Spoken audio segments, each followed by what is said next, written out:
Halo semuanya, selamat datang kembali di video lesson terbaru Miss, masih tentang genre of text, yaitu procedure text. Ini adalah video ke-10 Miss, dan Miss mau ngingetin lagi buat kalian yang baru pertama kali nonton video YouTube channel ini. Kalian boleh cek video-video sebelumnya, dan juga Miss mau ngingetin kalian buat like, subscribe, komen, dan juga nyalain notifikasinya biar kalian gak ketinggalan video-video terbaru dari Miss. Oke? Nah, lanjut ya ke materinya. Procedure text. Procedure text itu apa sih, Miss? What is the definition of procedure text? Dijelasin ya. Jadi procedure text itu adalah suatu teks yang berisi petunjuk, ya kan? Yang berisi petunjuk atau instruksi untuk melakukan sesuatu. Itu procedure text. Nah, Miss, generic structure of procedure text itu apa aja, Miss? Generic structuresnya itu ada, yang pertama ada aim or goal, itu tujuannya. Yang kedua itu ada materials, bahan-bahannya. Yang ketiga itu bahan atau equipment, itu kayak alat-alatnya. Dan yang ketiga itu biasanya step-stepnya, langkah-langkahnya. Itu adalah generic structure of procedure text. Oke, good. Nah, lanjut ya. Oh iya, Miss mau ulangi lagi. Tadi generic structure of procedure text itu apa aja? Yang pertama ada aim or goal. Yang kedua itu ada materials or equipments. Dan yang ketiga itu ada steps. Oke, good. Nah, Miss, apa aja language features-nya, Miss? Apa aja unsur kebahasaan yang digunakan oleh procedure text tersebut? Jadi unsur kebahasaannya itu ada tiga ya, ingat ya, ada tiga. Yang pertama itu adalah using simple present tense. Kenapa, Miss? Kok using simple present tense, gak simple past tense aja? Karena procedure text itu menjelaskan kejadian saat ini. Nah, makanya menggunakan simple present tense. Dan yang kedua itu adalah imperative sentence. Imperative sentence itu contohnya kayak kalimat-kalimat perintah itu. Mungkin seperti kayak stir the water, jadi kayak aduk terus airnya, seperti itu. Pokoknya kalimat-kalimat perintah yang biasanya suka ada di step-stepsnya, itu imperative sentence. Dan yang ketiga itu adalah action verb, sama, hampir-hampir sama dengan imperative sentence. Jadi kalau action verb itu adalah kata kerja yang sedang dilakukan oleh subjek. Jadi yang melakukan suatu pekerjaan itu namanya action verb. Contohnya ya kayak stir, terus kayak boil the water, misalkan gitu. Oke, paham ya sampai sini?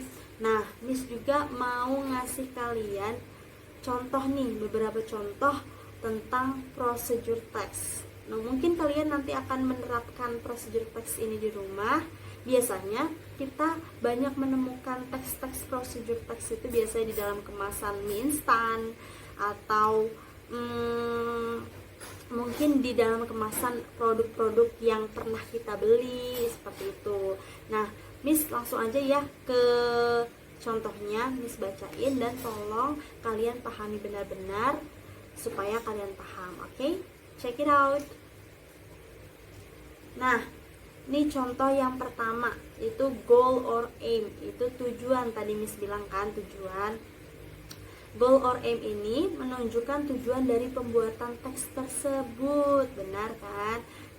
Contohnya nih, contoh goal or aim-nya itu contohnya how to make a plate of fried rice. Jadi bagaimana cara membuat sepiring nasi goreng. Yang kedua itu how to make avocado ice cream. Bagaimana cara membuat es krim alpukat. Dan yang ketiga itu how to make your custom diary. Jadi bagaimana cara membuat custom diary kayak sesuai pesanan kita, custom itu sesuai mau kita, sesuai ingin kita, custom. Nah, material itu biasanya menunjukkan bahan-bahan yang diperlukan.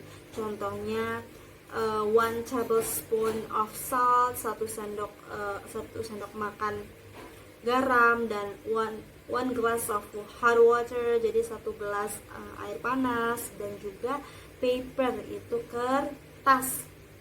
Nah, lanjut ke stepsnya. Langkah-langkahnya itu steps itu menunjukkan langkah-langkah yang akan dilakukan dari awal sampai akhir. Misalkan contohnya, boil 500 ml of water and slice the garlic and fold the paper into 2 parts. Itu adalah steps-steps dari prosedur teks. Oke. Sampai sini mungkin kalian sudah paham tentang prosedur teks itu. Oke. Miss juga punya contoh yang lain ya. Contohnya nih Miss, how to make soup. Bagaimana cara membuat sup. Nah, materialnya, bahan-bahannya atau alat-alatnya itu disebutin ya. Yang pertama, 1 tablespoon olive oil. Yang kedua itu 150 gram carrot.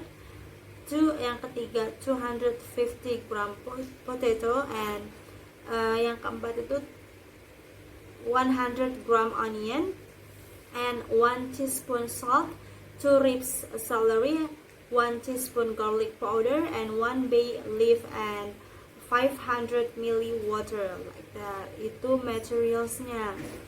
Lanjut ke stepnya ya.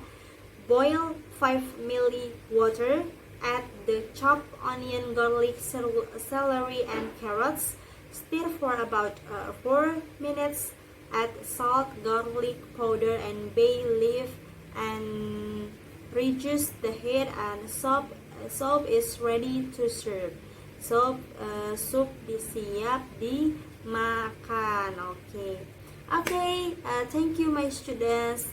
Maybe that's all from my explanation today, and then I hope you can understand these materials, and then I hope you stay safe and keep healthy. Okay, thank you so much, and see you on the next meeting. Okay.